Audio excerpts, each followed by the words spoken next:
Welcome to the Pop Culture Show. Deaf applause. I'm Lilith Dorsey, your co-host of the Pop Culture Show, where we talk about all things at the intersection, crossroads of pop culture and the occult.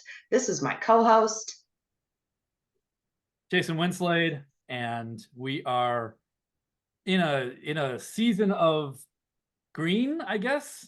We are doing our official St. Patty's Day episode today, and I decided to go for a little change of background. Instead of the usual books, I've got all of my Irishy, Celtic-y hearth things.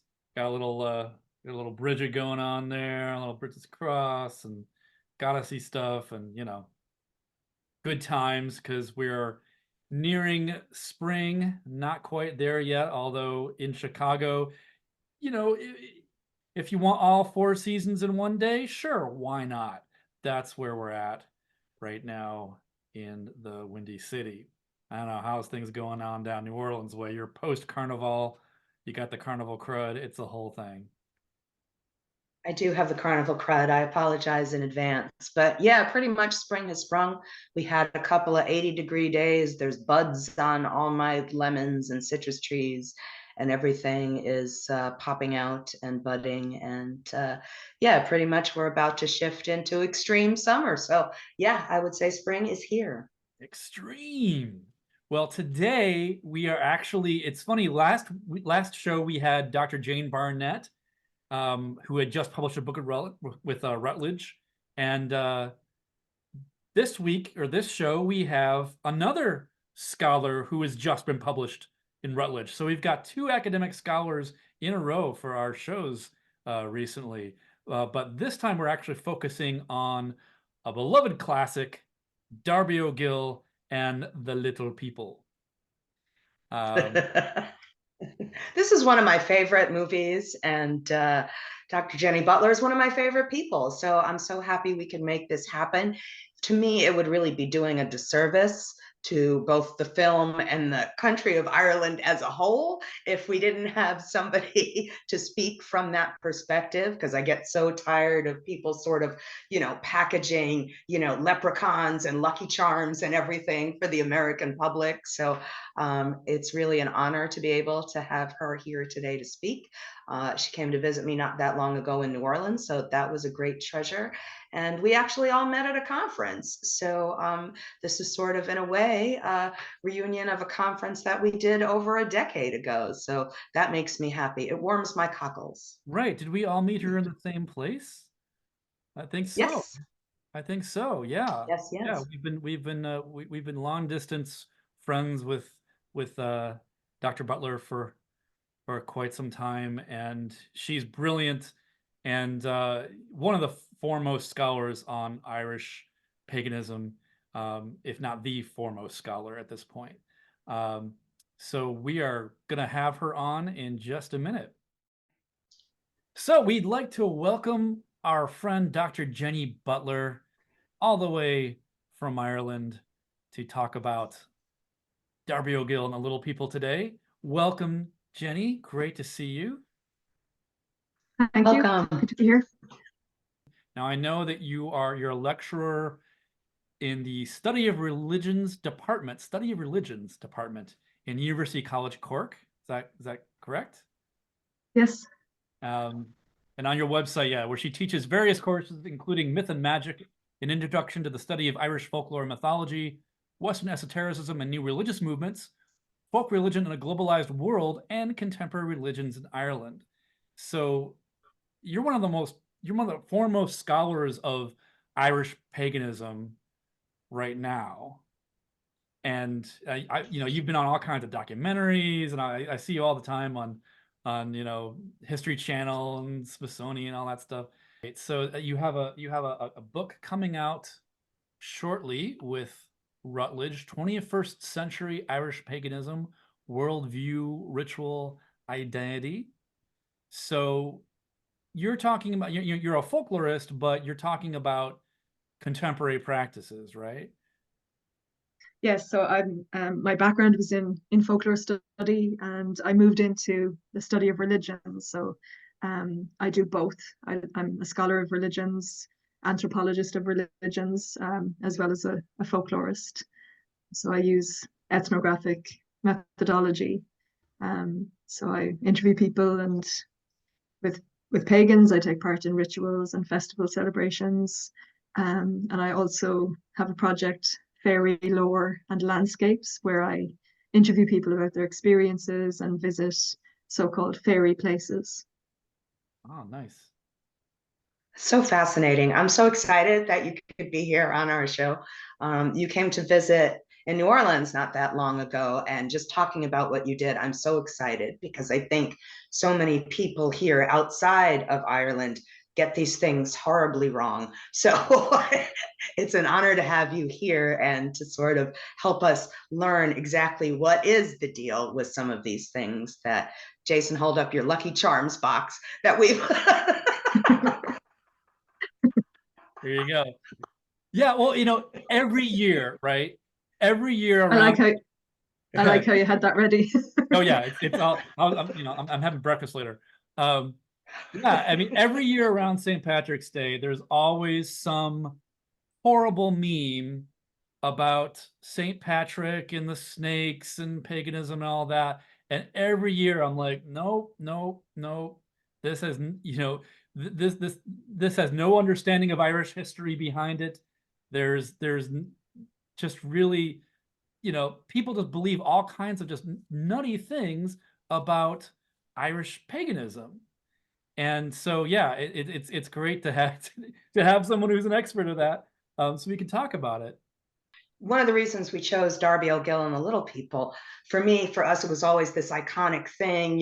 Jason and I are the same age. It would always come on television right around St. Patrick's Day, and it struck me as I rewatched it again this morning, it struck me as there's really this dichotomy between the church and what happens with the little people. It's constantly like he doesn't even want to mention the little people in front of the priest. So there's this sort of polarity that's happening between the two of them, and this sort of like fight, like we can't even mention anything that's pagan or that realm in front of the good Catholic people. So I thought that was interesting.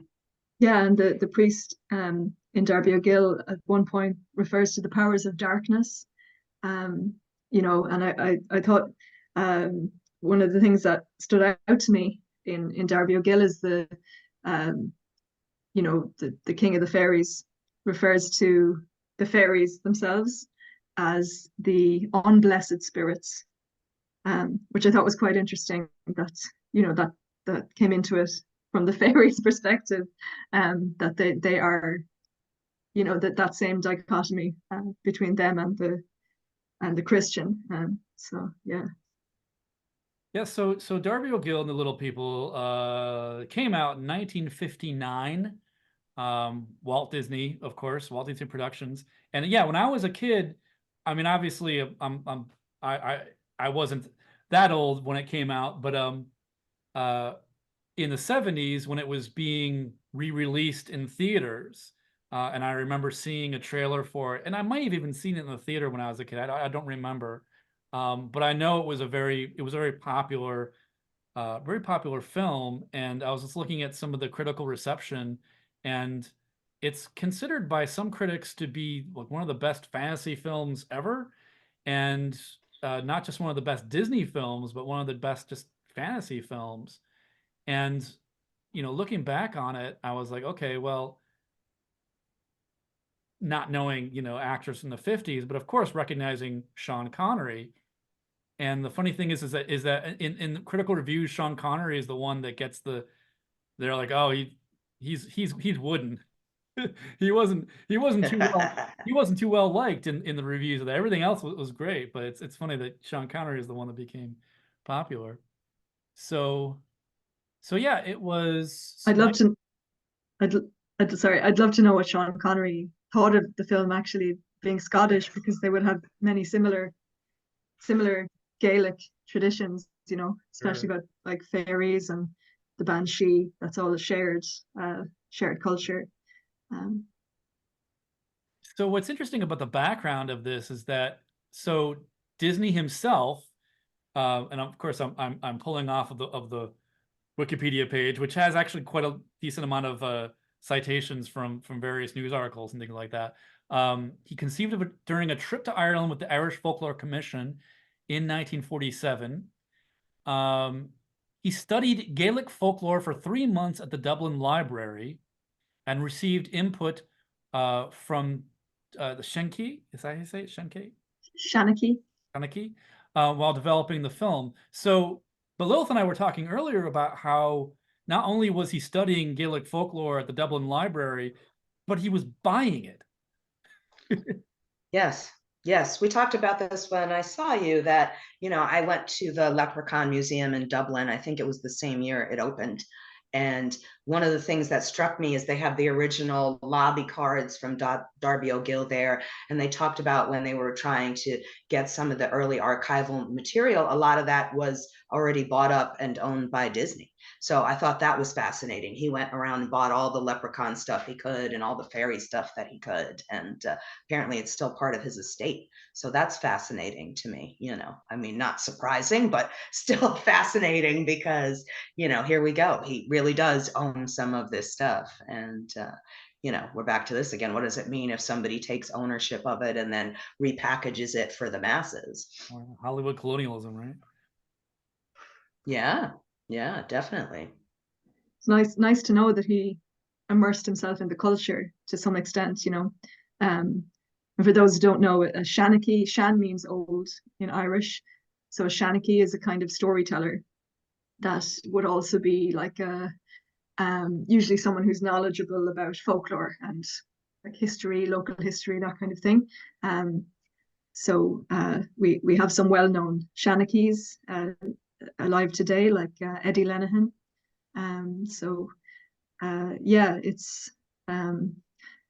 It's nice that Disney did something that popularized the actual cultural material, the actual folklore. And what's interesting too here is there's a Chicago connection. So it's the story is adapted from the Darby O'Gill stories of Hermione Templeton Kavanaugh, who was a writer in mostly in the turn of the century. She was there in Chicago. She's from Longford, right? She's from Longford, Ireland, but she came to Chicago and married a Cook County judge. I think around 1907, 1908. So yeah, she was in Chicago during 1893 during the Columbian Expo and that whole thing. So like there's we could even draw a line between her and Frank Baum and Wizard of Oz maybe. And the Lollipop Guild or whatever. So yeah, she lived the rest of her life in Chicago. That's amazing. Yeah, she set the story, Darby O'Gill, in Tipperary. There's a mountain. So in Darby O'Gill, from the very start of the film, you see the mountain Knocknasheeha.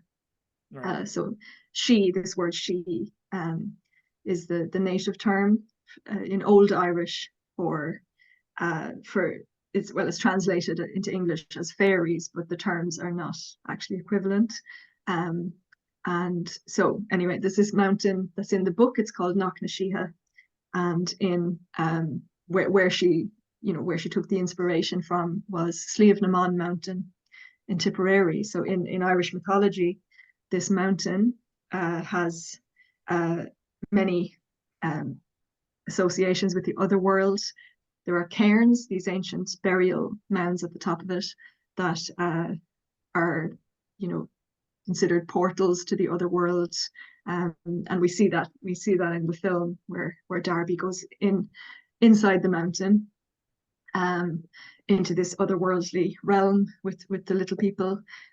These kind of nexus points, like fairy trees or caves between the other worlds and the human world. So there's these places on the landscape that are accessible by humans, and that comes through in the film, because at one point you see when the king, Brian Connors, the king of the fairies, when they're planning to leave Darby in the other world, and they set off on their horses, the cave opens, and he manages to get out. So we see that he's inside this mountain, that he falls down a well, into the depths of the earth as well.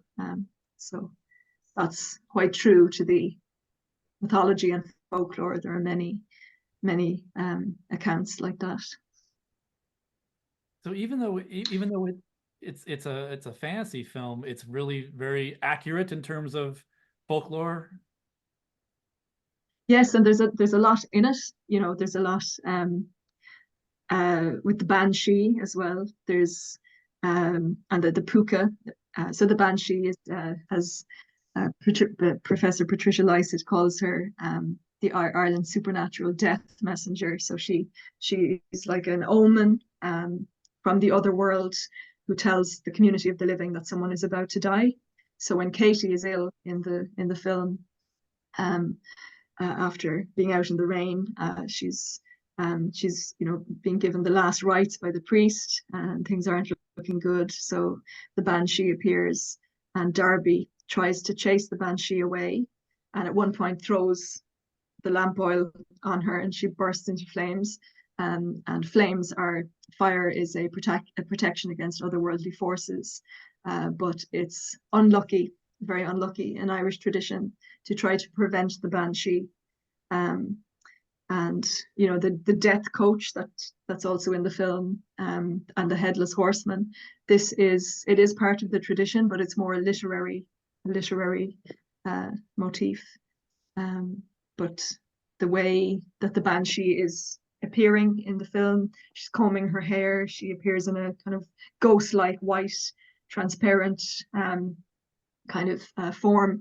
This is true to the archival collections, and also personal experience narratives, as we call them, in folklore study, that people who have seen and heard the banshee wailing and crying like this, and combing her hair. This is all part of the tradition. And the puka is a kind of being, a shape-shifting being that is dangerous, can bring people on nightmare rides, and often is appearing in the form of a horse. And in the film, the horse is kind of changing color, and is kind of frightening looking, but takes the appearance of their actual horse at first, to kind of lead them astray. So one of the things that I find really interesting about the movie is that, yes, it's mythology, it's folklore, it has all of those elements from these stories, but yet the setting is so mundane.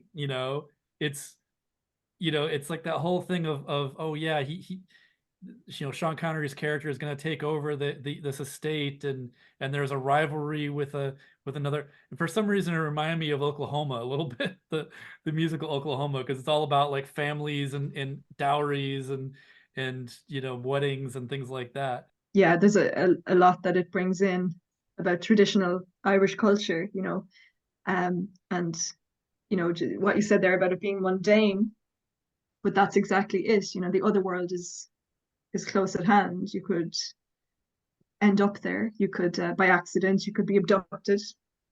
And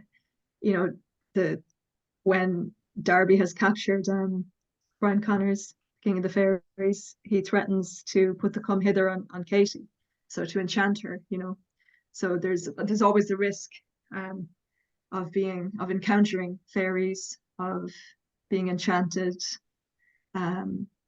or going to get the horse, and it's a puka. So they're all kind of very everyday things that people are doing, and they're having these encounters and these experiences. So I mean, you might have and I love that. I was going to say, I love that it could be so close by, right? Like your horse could be a puka. He threatens to turn all the babies into changelings. Your own baby could be a changeling. So it's like you don't even have control over your own family, over your own animals, over your own surroundings. Like it's just, just on the other side, and that, any minute now they're coming for you. You might think that you're having just a drunken night at the pub, and and these things happen. You start getting into wagers with like the King of the Fairies, like you do. Yeah, as you said, Lilith, where he threatens to make every baby a changeling in every cradle in the town, and there was a threat for the sheep would get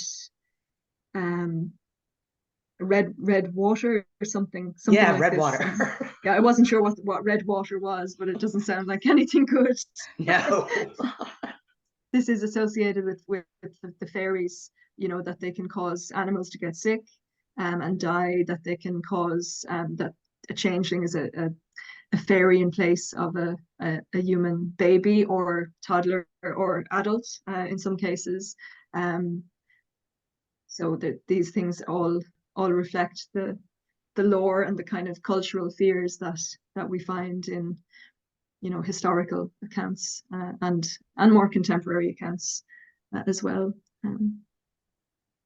So I don't know how much you know about the production, but I remember hearing that the original version of the film, in the scenes under the mountain, they were actually done in Irish and subtitled, and it was later that that was overdubbed. And I remember hearing about that, and I'm not sure if that's accurate now, but that there was all those scenes were originally in Irish. Oh, I didn't know that actually. It stood out to me. There's a scene where the King of the Fairies says something in Irish, and Darby says something in Irish, and the King and Darby comments, "Oh, I speak Gaelic as well," and I thought that was odd, an odd thing to, but it obviously it's a film, it's letting the audience know something, but right. Yeah, it stood out to me, the emphasis on the language. Do you know anything about the reputation of that film in Ireland? Like, did people just say, "Oh, that's just a dumb Hollywood thing," or did they actually really like it, or do you have any idea about that? I think it's quite popular here. I mean, I rewatched it as well the other day, and I had some of it off by heart because I used to obsessively watch it when I was a child, but Sure. I wasn't the only one. It unlike some other things that are popular in America, it's something that's part of Ireland. Most people would know Darby O'Gill and the Little People, kind of in the same way they'd know something like Father Ted or something like that. It's kind of part of the cultural repertoire. Yeah. So there's a few motifs or happenings in the film that are, similar to the lore, the fairy lore that we have. There are many legends, both in archives and, the oral tradition that have been passed down today and that are still told of encounters with fairies and the kinds of things associated with them.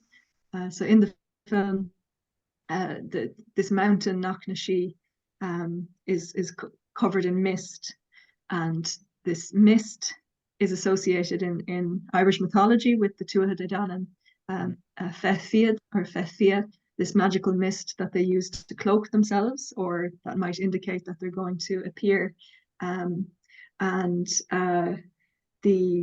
There are many other things, like when the King of the Fairies offers Darby some snuff, powdered tobacco. Darby says, you'd only throw it in my eyes, because there are many legends where the fairies have some kind of magical dust that they, in Irish tradition, they use to stop people seeing where the otherworldly entrances are, or what the journey is. And just to mention, in Icelandic tradition, it can be a bit more sinister, where people are blinded by this dust. And you know, the leprechaun as a trickster is another thing that comes into the film quite strongly. So Darby is twice tricked into saying four wishes, so that he loses all his wishes because he's only allowed 3. And you know, the king also, he appears in the form of a rabbit and makes Darby a laughing stock. And he said, oh, but he can see me. When Darby says, you said you make yourself visible, and he says, but I am visible in the form of a rabbit. So he's, you know, he's a trickster. And the dawn and dusk are associated with fairy encounters. And in the film, the king only has powers in the dark. So as soon as dawn comes, he loses his powers, which is not strictly in the tradition about fairies, but you know, their power is understood to be more you know, stronger at certain times, and he can jump through doors and things like that. So the magical powers is very much part of the tradition. And Darby plays a tune that he plays a tune for Michael and Katie, or is it in the pub? I think it's in the pub where he plays this tune that he says he got from the fairies, where he'd seen them dancing in the moonlight. And that's another quite strong part of the tradition, called a fairy tune, that someone is literally given a tune from the fairies. It's or it can mean being inspired, but sometimes it's something that is learned directly from the fairies. And yeah, there's one point where the king says to him that once you're here in the fairy realm, he doesn't say in the fairy realm, but he says once you're here, there can be no going back. So there's, you know, there's different things, different legends where people can become trapped in the world of the fairies, and others where people manage to come back. And there's many other things, like the fairies liking alcohol, liking dancing. They drink poaching together with Darby, and there's references to the different things they're called, like the gentry. That's apart from the wee folk or the little people, they're called the gentry. And there's a reference in the film as well to, I think his name was Pádraig Óg, young Pádraig, one of the fairies, was listening to Darby and Michael's conversation about the landlord selling the house, and he was listening through or by a whitethorn tree. So whitethorn or hawthorn is a fairy tree. They're invisible, but there's this kind of portal or nexus point. So there is a lot in the film, you know, that's drawing on the tradition, and it's done in a quite clever way that makes it seem all very, very normal. And you know, so we want to thank Dr. Jenny Butler for joining us today and having a fun discussion about Darby O'Gill and the Little People and Irish paganism and all of that. And your book, 21st Century Irish Paganism, Worldview, Ritual, Identity, is coming out next year from Routledge, right? And likely coming next year, yeah. But yeah, you've got lots of really great stuff going on. We'll direct people to your website. So yeah, thank you so much for joining us. We really thank you. It was wonderful. It was our pleasure. It was such an honor to talk to you now and always. Likewise, Lilith and Jason. So thank you for joining us, Dr. Jenny Butler, and we had a fantastic conversation, and it's so great to connect with somebody on the other side of the ocean in the Emerald Isle itself. And yes, it's fantastic. I hope everybody has a wonderful St. Patrick's Day season, wearing of the green, and sláinte to everybody who's out there. Indeed, sláinte. Next time we have coming up March is the month of the release of the second Dune film, which is the third adaptation of the story to screen, and well, fourth if you count the aborted Jodorowsky version. And I'll be seeing it soon, and we're going to talk about all kinds of occulty things that are part of the Dune mythos and the Dune world. So join us for that. Don't miss all of the, sweet prophecies that for our culture in this time. Thank you so much for watching. Thank you for liking, sharing, commenting, subscribing to our Patreon. We really appreciate it. Thank you. We appreciate all the feedback, all the tips on Venmo, on Ko-fi, all of those fun things, letting us know that you are indeed watching, and we are not just putting this out into the void. So thank you for confirming our existence in this ether. So we'll see you next time on the Pop Culture Show.